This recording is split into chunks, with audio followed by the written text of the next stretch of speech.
cooling off on a hot day, but this dip didn't come cheap. Russian tourists had to dig deep into their pockets this year. A family trip to Crimea costs almost a third more than last year.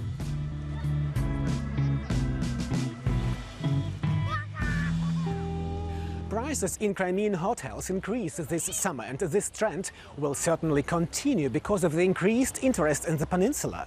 One of the reasons is Russia's ban on flights to Egypt and of selling package tours to Turkey. Travel to Turkey is now allowed again, but what's booked is booked. Tourism is booming in expensive, all-inclusive hotspots like this, Porto Mare near Yalta. Many here would say, why go looking elsewhere? There's everything from medical care to your very own zoo, all within the space of 2 soccer fields here. Our concept has to appeal to everyone in every respect.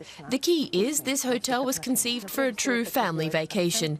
It's a kind of state within a state, where we've long since built up a communism of our own.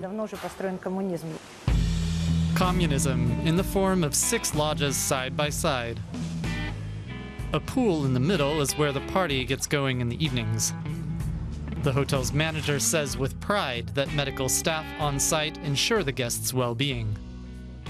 The facility is nearly 90% booked, at prices equivalent to 150 euros per night. But a stone's throw away, things look very different.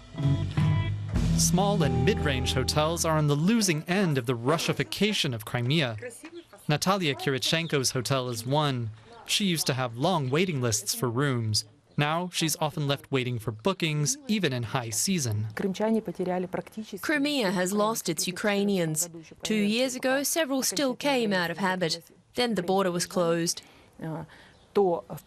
Hardly any Ukrainians have come since last year, and prices have shot up in the last 2 years, especially for food.